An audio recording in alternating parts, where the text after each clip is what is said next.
Salud en Directo América de Francia 24. Mar Romero Sala con nosotros ya en el estudio. Mari, por supuesto, seguimos hablando de Reino Unido. Esta vez para hablar, por supuesto, de la particular estrategia del gobierno de Boris Johnson frente a la pandemia de COVID-19. Buenos días, Raúl. Sí, hoy nos soltamos ese tema y además porque particularmente esta estrategia de Boris Johnson fue muy comentada al inicio de la pandemia. No sé si recordamos esos inicios, marzo de 2020, en la que el mundo se apresuraba a cerrar, mientras que todavía Boris Johnson pues era reticente a hacer eso. Vamos a recordar una declaración de ese primer ministro. Vamos a tomar las medidas adecuadas en el momento adecuado, sin seguir dictámenes políticos, sino siguiendo el mejor consejo científico y médico del mundo. Hay buenos motivos para enfrentar una epidemia estrictamente desde una perspectiva científica, y esto es lo que hemos hecho. Sigo creyendo que es la forma adecuada de hacerlo para este país.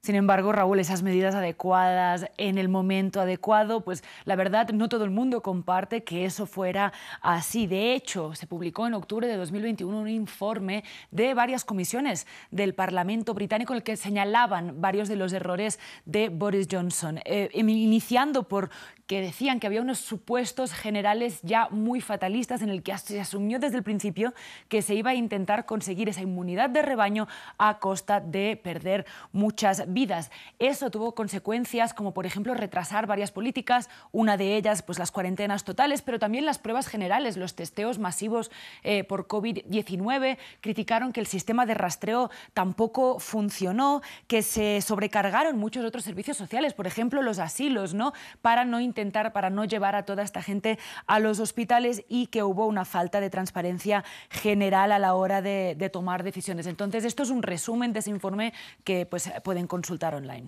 Ahora vamos a hablar, Mar, de las decisiones más controvertidas del gobierno del saliente Boris Johnson. Sí, al menos respecto a la pandemia, porque sabemos que muchas de sus decisiones han sido controvertidas. Pero vamos a repasar la cronología de su gobierno frente a la pandemia, empezando por el principio, el 13 de marzo, que fue el día que se hicieron esas declaraciones tan confusas sobre la inmunidad de rebaño. Se contradijeron pues, el Consejo Científico con el ministro de Salud. Entonces, pues no quedaba claro cuál era la estrategia que quería implementar el gobierno de Boris Johnson, y pues esa misma fecha fueron la primera vez que se instauraron medidas como estas restricciones masivas de eventos grandes, pero todavía no se implementaron las cuarentenas. Otro gran punto también fue cuando el principal consejero científico del Reino Unido dijo que estas 20.000 muertes iban a ser un resultado positivo o un buen resultado de la pandemia de COVID-19 si conseguían no traspasar ese umbral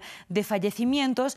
Y fue el 23 de marzo que Reino Unido instauró la cuarentena general, varios días, incluso una semana después que muchos de sus países vecinos. El 31 de marzo se desató la primera gran confusión de políticas de Boris Johnson con el tema de los test. Se compraron 3 millones de test que luego resultó que no funcionaban, se pusieron unas promesas de cifras de test diarios que no se cumplieron.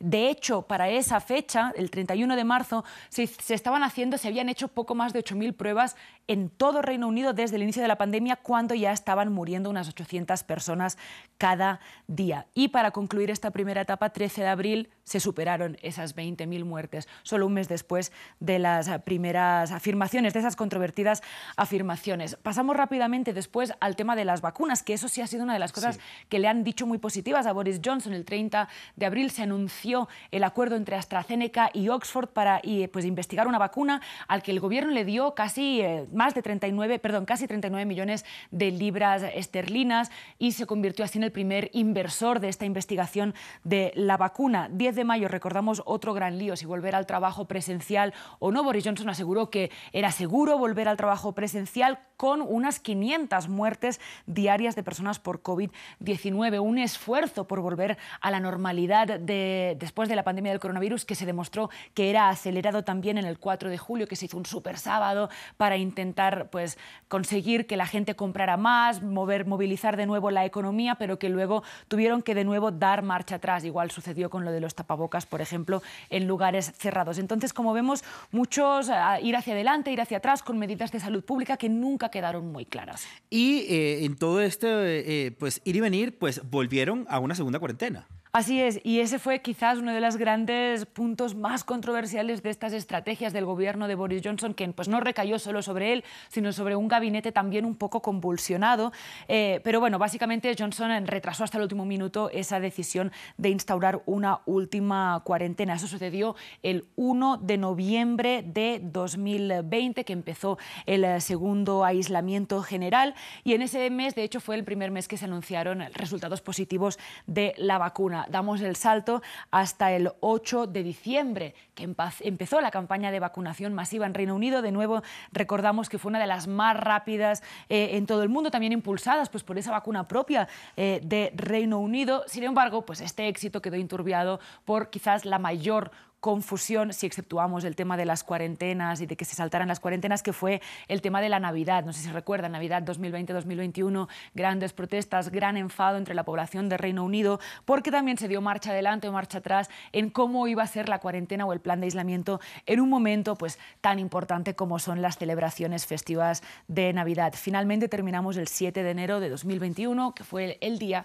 que Reino Unido superó las 100.000 muertes. Hablando de muertes, Mar, hagamos un repaso. Actualmente, ¿cuántos muertos por COVID-19 tiene este país? Si hagamos un breve balance. Actualmente Reino Unido cuenta, según las cifras oficiales, al menos porque sabemos que puede haber un exceso de muertes, 180.000 personas que han perdido la vida a raíz del virus del COVID-19. Es uno de los países con la cifra más alta, pero no es uno de los países con la población más grande, y ahí es donde está ese contraste, ¿no?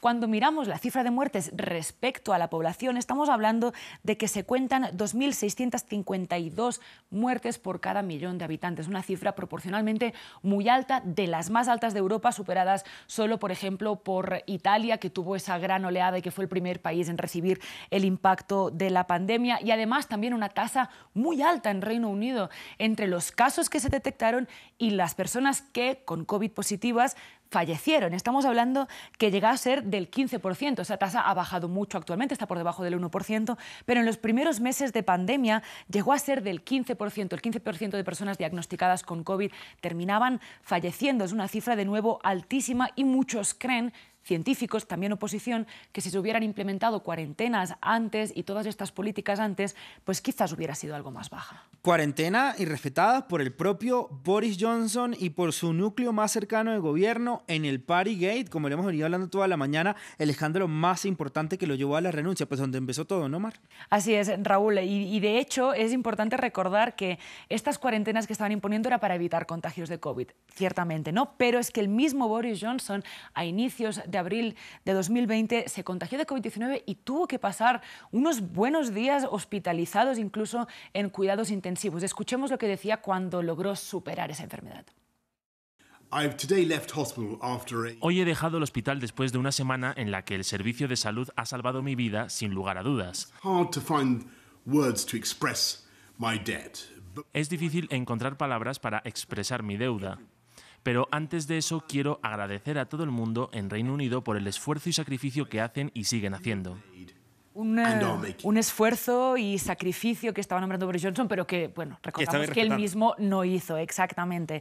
Pero queremos aprovechar también, ya que estaba agradeciendo al NHS, que es como se llama el Servicio de Salud Público de Reino Unido. Es uno de los servicios públicos con una fama de mejor funcionamiento, de mejor calidad de todo el mundo. Sin embargo, ¿qué ha sucedido? Pues, de hecho, es una de las principales también críticas de la oposición y de incluso algunos gremios de trabajadores médicos, que después de años de gobiernos conservadores en Reino Unido, donde además las prioridades políticas, como hemos venido repasando, también han sido otras, este servicio público de salud ha quedado pues, sin el financiamiento que necesitaba, y que cuando estalló la pandemia del COVID-19 estaba indefenso. De hecho, hubo uno de los grandes escándalos también pues, cuando el gobierno le dijo, no particularmente Boris Johnson, pero el gobierno les dijo a los trabajadores que tenían que ir a trabajar con delantales porque no había suficientes pues, servicios y elementos de protección personales para hacer frente a esta crisis, ¿no? También muchas protestas en términos de los salarios, de las condiciones laborales de los trabajadores de la salud. Entonces, pues también terminar recordando que la misma OMS ha recomendado